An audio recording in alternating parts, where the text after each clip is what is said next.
Hey guys, we're going to go ahead and get started. I'm Denise Renner. We're going to do this next session on storms versus seizures. So Dr. Keith Coffman is the director of Movement Disorders Program and the director of the Tourette Syndrome Centers of Excellence at Children's Mercy Hospital in Kansas City. He'll be speaking about I know I'm going to get this wrong. PSH, paroxysmal sympathetic hyperactivity, and why it's been so overlooked and as a symptom of genetic neurological disease. Along with PSH, he's helped many families better understand dysautonomia and neurostorms and the medications used for these symptoms. Please help me in welcoming Dr. Keith Coffman.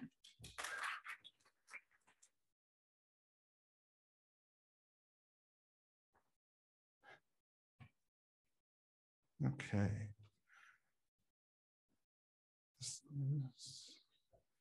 Which button? Ah, that's the button. Okay. So I'm a pacer. Okay. So I don't stand still when I talk. So a bunch of disclosures. So number one, I have no financial relationships to disclose because I'm an academic child neurologist.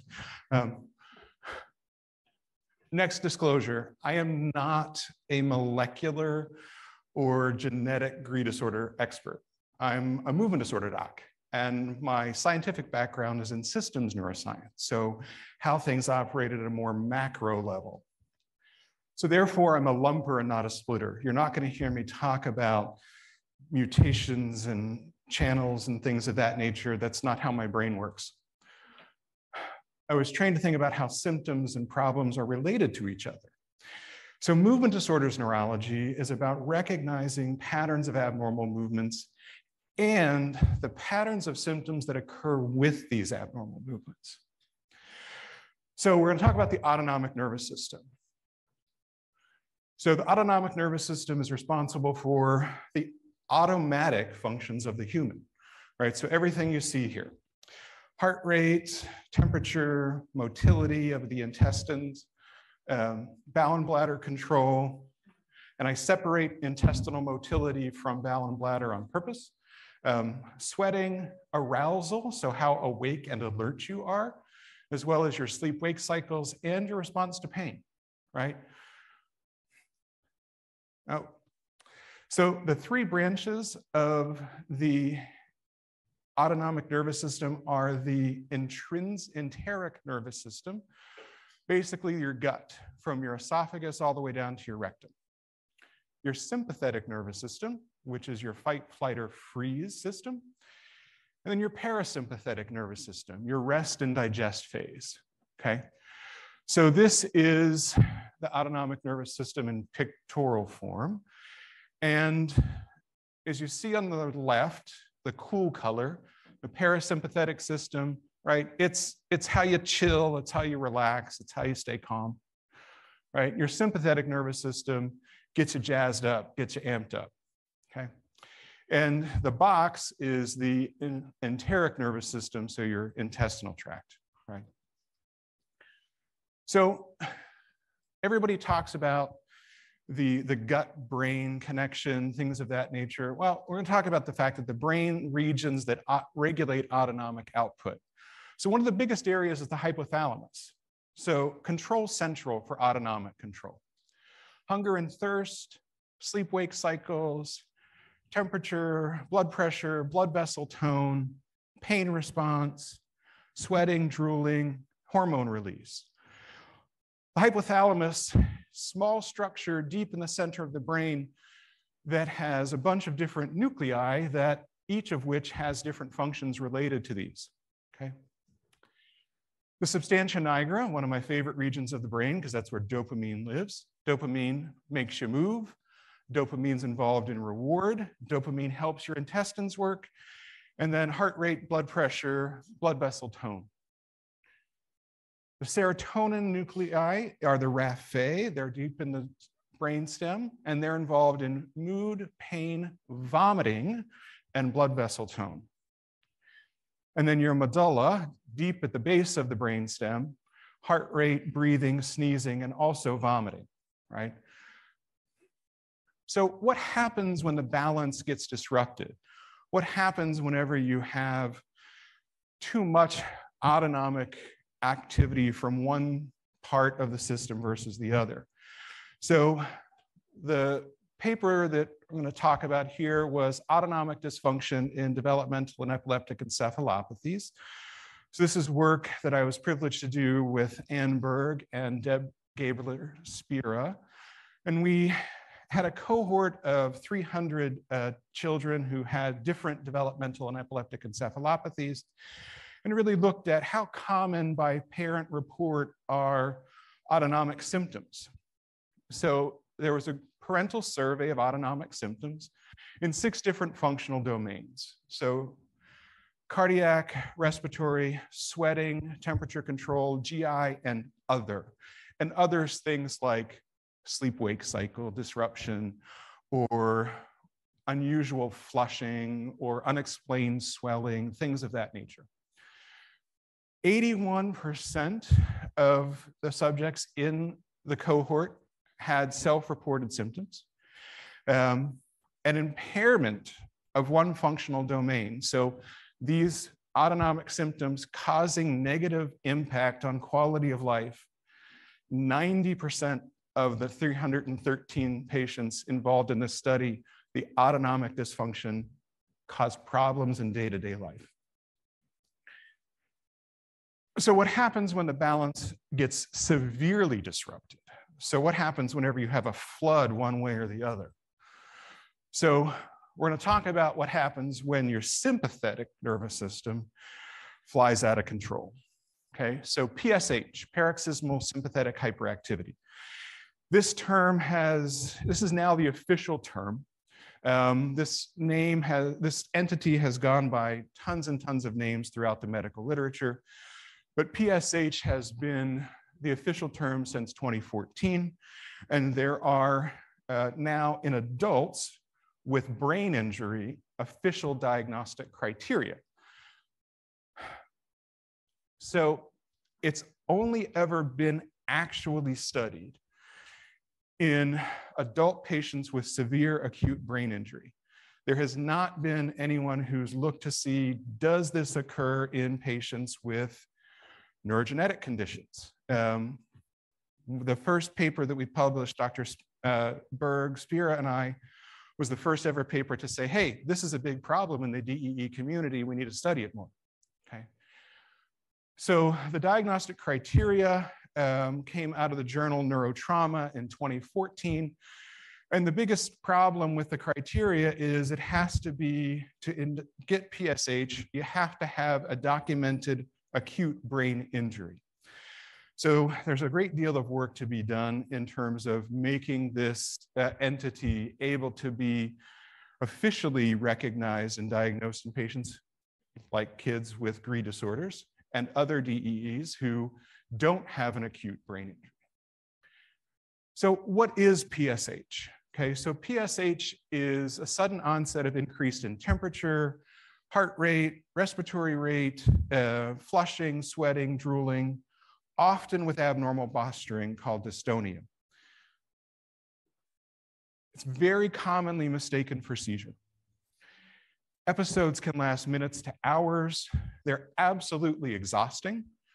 They can be quite painful, and they don't respond to medications to stop seizures. Okay. The key thing, everybody, and show of hands who's had episodes like this and get EEG, and it's like, well, it's not seizure. And after it's not seizure, good luck with that. Who's heard? Yeah, that's why I'm here. Okay. So what do these look like? Okay, so the little girl on the left is the same little girl as the second picture. So this is a mild event for her. You can see she's getting a little bit dystonic, right? So the thing about movement disorders neurology is its phenomenology, right? So if you look at her feet, that's not the normal position of the human foot, right? Your ankle should be at neutral. It shouldn't be extended. Your toes should not be curled down. And then you can see, I'll play that again. Okay, can we get sound?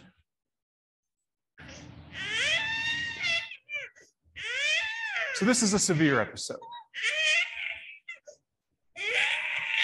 That is not a normal cry, right? And if you look at her color, that is not a normal color of a human, right?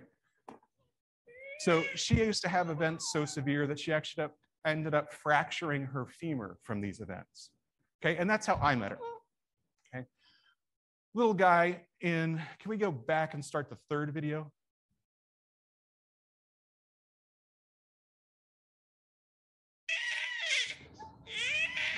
Little guy on the third picture. So you can see his face, right? His face is very red. And you can see that he has incredibly unusual posturing as well. He has dystonia to the point of what's called epistotonus. So neck extended, back extended. And you can see in the last video here, right? Just think about trying to put yourself in that position. Right? Just even trying to put yourself in that position is not possible. So when people who have this, who's been told, well, these are behavioral, right? This isn't, no human behaves this way, okay? This is not a voluntary posture. This is completely involuntary, and it's called dystonia, okay? So when it comes to PSH, you have to prevent it from happening once you identify what it is, okay? So one of the biggest things we talk about in the world of PSH is finding triggers, okay? So you saw those little kids, they're red, they're hot. Cooler temperature rather than warmer, okay? Turn down the lights, lower the noise, work to regulate sleep-wake cycles, right? Funny, Dr. Coffman. Regulate sleep-wake cycle in a kid with a neurogenetic disorder. We're gonna talk about that, okay? No, that we're gonna talk about that, okay? Work to regulate bowel and bladder control. Yeah, again, sure, we're gonna do that in a kid who's got motor control issues and developmental epilepsy, right? And then evaluate for pain generators, okay? So pain generators in kids who don't have verbal abilities require detective skills, okay? You have to think about unusual causes of pain, right? Just changes in position, right? So one of the biggest things I ask about whenever I see folks who have this is, does it change when you change position? Is there a position that you can put him in where these happen less? Is there a position that you put him in wherever it happens all the time, okay? The old adage, doc, it hurts when I do this. Well, don't do that anymore, right? If you figured out that you can make these things happen by doing certain things, try to avoid those certain things as possible. Okay. So when we think about treating PSH, we have to decrease the output of the autonomic nervous system, okay? So when I talk about families with PSH and try to stop events once they've started, you're not going to be able to stop these in the moment as they're happening. You have to prevent them from happening, okay? One of the curious things about most people with PSH, well, it's curious until you think about it, is that for most people, they tend to have a certain time of day when they occur. And we'll talk about why that's the case and what the neuroanatomy is behind that. There's little data in the medical literature about what's truly effective, okay? The research that's been done has been basically convenient samples of acutely hospitalized patients, both pediatric and adult, with brain injury. So we have to use medications that decrease autonomic outputs. You have to use medications that work on dopamine or work on norepinephrine to keep those neurotransmitters from flooding the system and perpetuating this, okay? One of the things that I use frequently is the medication called clonidine, which is available in the United States. It is a presynaptic alpha-2 agonist. So it works presynaptically to decrease the release of norepinephrine in brain, okay?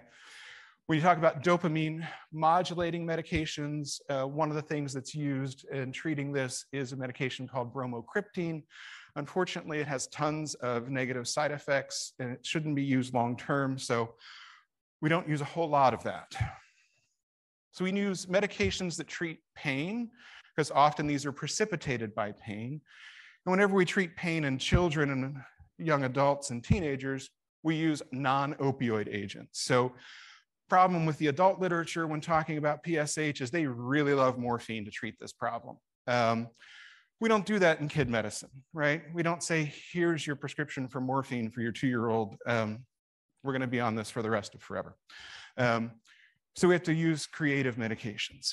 And then we have to treat the underlying dystonia. So one of the biggest things that has happened over the course of the last decade since I've gotten involved in taking care of kids with PSH and DEEs is a lot of the patients who have come to see me or have sent me videos, before the episodes even start, I watch the videos and I see that actually they're having dystonia and then the PSH starts. And dystonia is one of the most under-recognized neurologic conditions in the world of movement disorders neurology, especially in kids, because kid brains are still growing, still developing.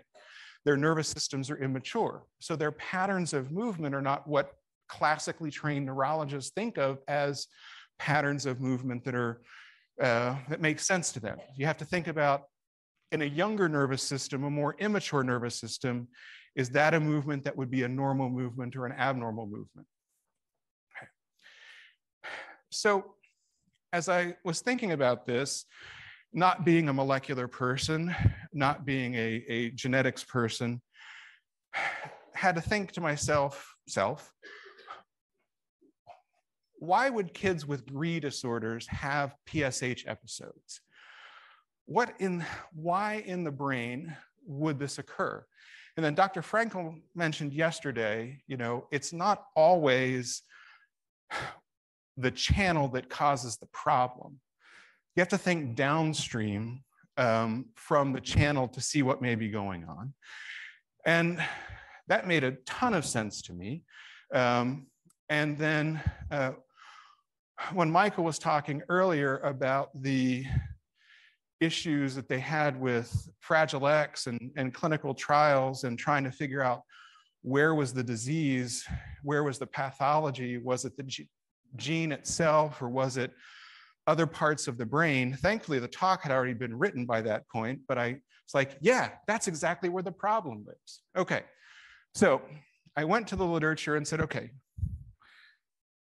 if you mess with glutamate receptors, what happens? What kind of functions happen abnormally when you mess with glutamate receptors? So I thought, PSH comes from the hypothalamus. This is well known. Is PSH in GRICon disorders, is this a direct result of hypothalamic dysfunction? So I started looking and looked at glutamate receptors and hypothalamus function. And lo and behold, if you look at NMDA receptors in the lateral hypothalamus, big pain center there, they actually create erosions in the gut under cold water restraint, which is a stress paradigm, okay? So then, if you look at different subtypes of the NMDA receptors are involved in sustaining sympathetic vasomotor activity and hypertension, right? So they contribute to high blood pressure. And then if you look at AMPA receptors, you actually increase excitability in the hypothalamus and sympathetic drive and hypertension. It's like, wow, you mess with glutamate receptors and you get all kinds of hypothalamic dysfunction. This makes a whole lot of sense in GRICon patients. And then I thought about the sleep piece, because one of the things that people will talk about with PSH episodes is they'll sometimes not sleep for days and days and days when it's going on. And we know that sleep disorders are a big part of the GRI phenotype, regardless of what your mutation is. So then I'm like, okay, what happens if you mess with glutamate receptors in sleep? So NMDA receptors in the lateral preoptic hypothalamus are essential for actually sustaining your REM and non-REM sleep patterns, right? And then if you look at glutamate, it actually blocks serotonin and messes with circadian pacemakers through both your AMPA and NMDA receptors. So there's a big reason that sleep dysfunction may be going on. So I thought, here's a great opportunity, right? So what's the neurophysiology of the hypothalamus in GRI mice, right? And what's the neuroanatomy of the hypothalamus in GRI mice and GRI patients? So if you look at the baseline hypothalamic function in your rodent models, your wild types, and then you do your knockouts, which is science beyond stuff that I ever thought about. How does the hypothalamic function change? How does the hypothalamic anatomy change? And is this, as we talked about earlier, is this a primary problem when you mess with glutamate receptors? Or is it a downstream consequence that Michael talked about and something that you have to be aware of, because you can do everything you want to the channel, but if you're messing with anatomy downstream, you're not going to get better. So as a movement disorder doc and as a systems neuroscience person, I have to always think about, does that system explain everything? No, that system does not explain everything at all. I can't connect hypotonia, movement disorder, intellectual disability, developmental delay, autism, or epilepsy to the hypothalamus, right? There are some rare forms of hypothalamic seizures called gelastic seizures, but they're not that fun to talk about. Pun intended, because gelastic seizures is seizures that are characterized by laughing, okay? So is there a downstream effect of NMDA receptor dysfunction in GRI patients that cause this phenomenon? I'm a neurotransmitter guy, right? Is there neurotransmitter dysfunction? So this is unabashedly stolen from the GRI website, and it talks about the different symptoms, okay? So hypotonia, GI issues, PSH, autism, sleep disorders, dystonia. And as I was looking through this, after Keith asked me to do this talk, my pattern recognition software started kicking in. And I'm like, I've seen this. This is not a new phenomenon. What does this look like? Okay. So symptoms of disorders of biogenic amine metabolism. Okay, what the heck is that? Neurotransmitters, dopamine, serotonin, epinephrine, norepinephrine. Okay, so if you don't make neurotransmitters properly, you get hypotonia, you get epilepsy, you have dysautonomia, you have GI dysfunction, you have movement disorders, you have oculogyrate crisis. And this was actually Tim Benke's paper from 2021, where he talked about the different movement phenomenon that are seen in the GRIN family of disorders. Tim talked about the rate of oculogyrate crisis. And that's actually one of the big things that tipped me off, because you only get oculogyrate crisis when you mess with dopamine, okay? You don't get oculogyrate crisis unless you mess with any other neurotransmitter. You only get it when you mess with dopamine. Sleep disturbance, irritability, and intellectual disability and developmental delay. So these symptoms are well known to occur in patients who don't make neurotransmitters properly. And this is not my work. This is work from the amazing polymath, Phil Pearl and his collaborators. Phil is a brilliant child neurologist who's published on neurotransmitter disorders and epilepsy, and he's also a classically trained musician and a phenomenal pianist. I don't know when he ever sleeps, given everything he does, okay? But we know, right? So if we can go back one slide.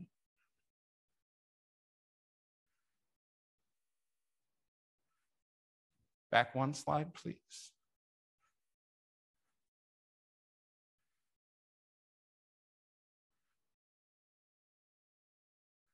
Okay, so there's GRI. There's neurotransmitters. It's the same set of symptoms. Okay, we have to look at neurotransmitters in these conditions. So what does dopamine do? Motor control, attention, focus, learning. Norepinephrine wakes you up, fight or flight, autonomic control. Epinephrine, fight or flight, blood glucose control, pupil dilatation. And then serotonin, mood, thinking, learning, pain, memory, nausea, appetite, sleep. Okay, did I miss anything? So why might GRI disorders represent or resemble neurotransmitter disorders? Okay, so every time I see a patient who comes to me with a movement disorder, this picture comes to my brain, okay? This is the neurology that I deal with every day. This is the basal ganglia. These are the basal ganglia, excuse me. Very simple circuit, right? Cortex, no, it is. Compared to epilepsy, this is very simple neurology. It's why it works for me, okay? From the cortex, through glutamate, you activate your basal ganglia that are in blue, okay? Your basal ganglia mostly work through GABA and then back to the cortex, okay? So in movement disorders neurology, we know if you mess with certain neurotransmitters, you get a bunch of symptoms. So if you knock out dopamine, you get Parkinson, right? Parkinson patients have abnormal movements. They also have tons of autonomic symptoms, right? They have autonomic symptoms that are often worse than their movement disorder symptoms. If you knock out the indirect pathway in the basal ganglia, you get the movement disorder you get is chorea, and the clinical disease you get is Huntington, okay? So that one spot there, you get Huntington. All the neuropsychiatric symptoms in the world, tons of movement disorder symptoms, and as the disease progresses, you get autonomic symptoms. Okay? Now, if you mess with GABA, right? So there are diseases that you don't make or metabolize GABA properly. And when you don't metabolize GABA properly, you get a condition called SSADH deficiency, which is another neurotransmitter disorder. These kids have hypotonia, epilepsy, movement disorder, autonomic dysfunction, okay? So what needs to be done, I'm not the guy to do it. It's not the neurology I do, it's not the science that I do. But to understand the full phenomenology, the full patient experience, the full phenotype, what in the world happens when you alter glutamate activity from the cortex to the basal ganglia and then from the thalamus back to the cortex? What happens in the basal ganglia, right? What happens to dopamine? What happens to serotonin, epinephrine, and norepinephrine?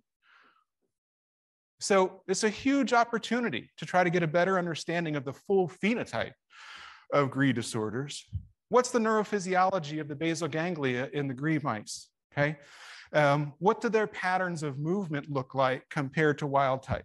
How is their locomotion? Hypotonia is hypotonia, right? As a movement disorder neurologist, hypotonia is a symptom. It is a finding. It is not something that I can say, I know why you have hypotonia, right? Anytime you disrupt the brain, you're going to get hypotonia. Do I have dystonia? Do I have chorea? Do I have any other involuntary movement disorder? What's the neuroanatomy of the basal ganglia in GRI mice and GRI patients? There are some reports of some dysplastic basal ganglia and some of the mutations, But here's a huge opportunity to better understand what's really going on. And I don't know if you can do this in mice. I am not a mouse person. When I see a human who comes to me with a movement disorder problem and has a clinical course like I described, I can get spinal fluid, send it to Dr. Keith Hyland, who has described most of these neurotransmitter disorders, and Keith can tell me if the neurotransmitter metabolites are normal or abnormal in those patients. And based on what Keith tells me, I know what to treat with. I don't know if you can do neurotransmitter analysis in mice, right? But it's a great thought. Okay, so I hope I've convinced everyone in here who's not a parent or a family member living with a child with a GRI disorder that autonomic dysfunction is part of the GRI phenotype. The potential contribution of the hypothalamus is an area for exploration. And the potential contribution of altered downstream neurotransmitter disruption is an area for exploration. Thank you.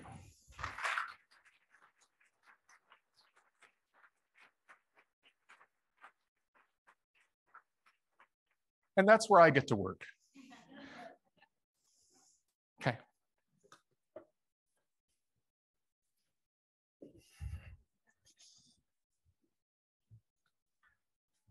We're going to go ahead and break for lunch now. I know we have an hour session Q&A after lunch, so instead of taking some questions now and then breaking, we'll go ahead and break early and reconvene at, is it 1 o'clock?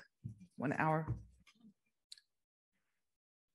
1 o'clock for Q&A with Dr. Coffman. Thank you.